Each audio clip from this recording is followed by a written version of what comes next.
on this until you educate yourself. It's not that you turn off this.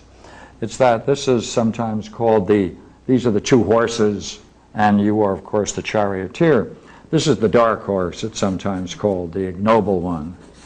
It's not a good and evil game. It's not a good and evil game. Because the dark horse has to then be educated to approach the beloved. That's it. That's the basic thing. How to approach it, how to respect it, how to relate to it on the highest level, so that this and this then becomes close, and this, by educating his own drives, then can bring himself closer. The beloved then becomes closer, and they all become a closer unity. The way he describes it is, of course, very beautiful. Let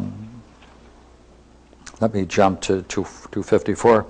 When the charioteer, now he slips into mythology to talk about this because the mythology is able to capture the dynamics. Now when the charioteer beholds a love-inspiring vision, and his whole soul is warmed by the sight, and he's full of tickling and pricklings of yearnings, and the horse that is obedient to the charioteer is constrained then and always by modesty. He controls himself and doesn't leap upon the beloved, but the other no longer heeds the pricks of the whip of the charioteer, but springs wildly forward, causing all possible trouble to his mate and to the charioteer by forcing them to approach the beloved and propose the joys of love. And they at first pull back indignantly.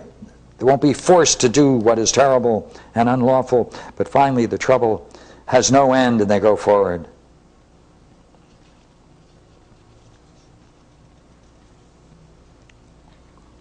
Agreeing to do the bidding. Now he has the confrontation and the reflection. He is going to see if he can maintain this state with greater degree of intensity as it's now exhibited in a person who is then going to function in this triangle. And that's going to take care, that's going to take a bit of careful managing. And he's got page after page of this struggle, and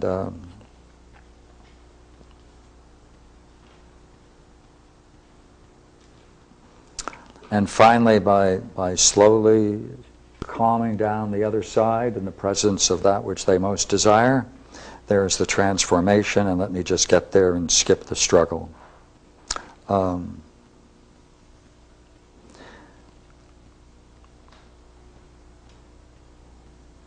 Now the beloved,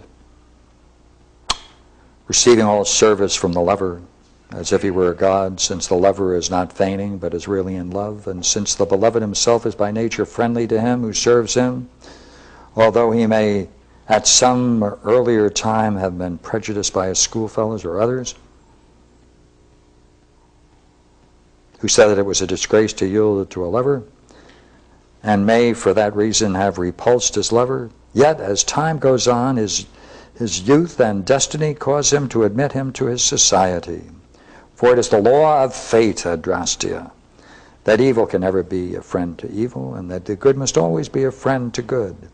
And when the lover is thus admitted, and the privilege of conversation and intimacy has been granted him, his goodwill, as it shows itself in close intimacy and astonishes the beloved, who discovers that the friendship of all his other friends and relatives is as nothing when compared with that inspired lover.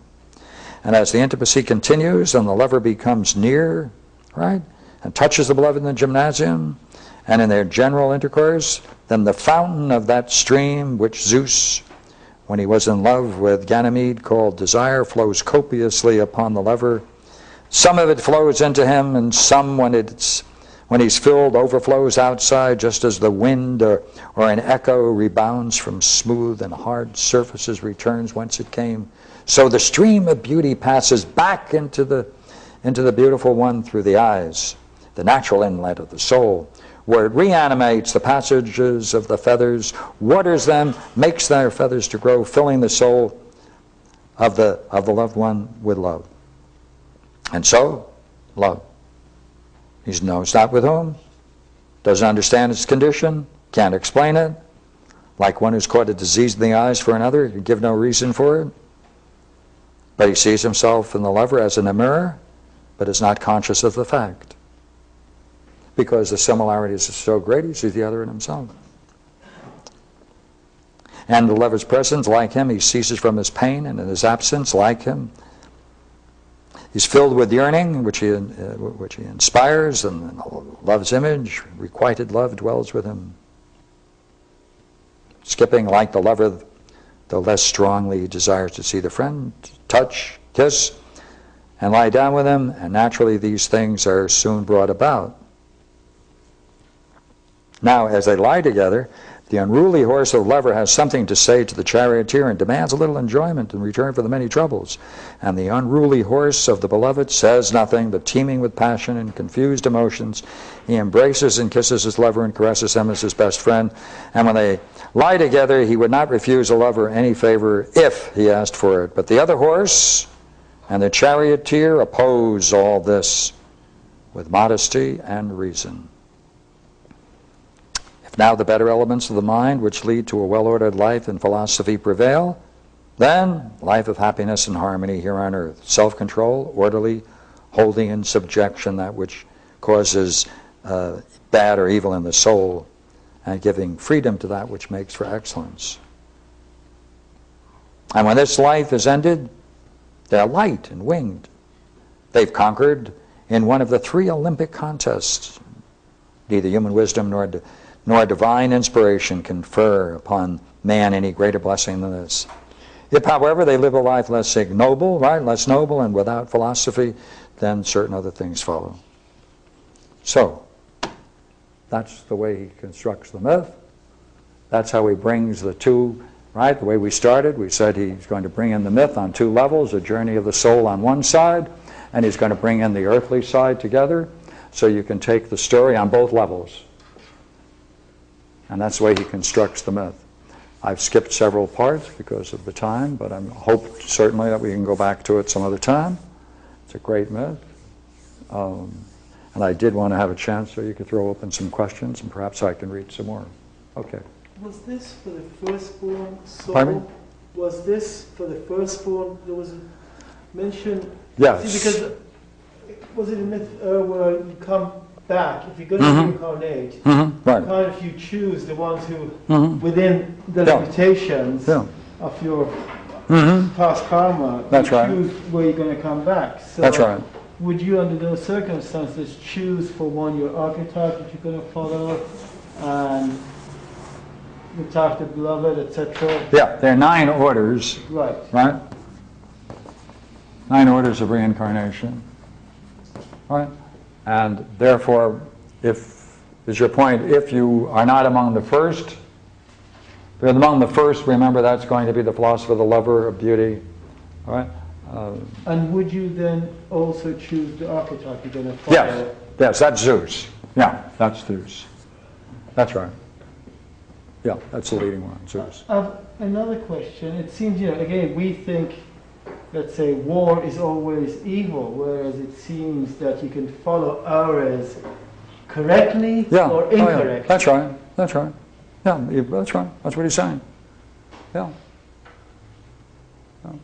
We can be an Arjuna, right? Or you can be a fool in the battle. Yeah. Right where you were reading, just right where you ended, says, and when this life is ended, they are light and winged, for they have conquered in one of the 3 truly Olympic contests. Is that light in the sense of not having much weight, or light in the sense of luminosity? The image here is that that this is using the mind in this way, right, is a separation. And the separation of the body is being light.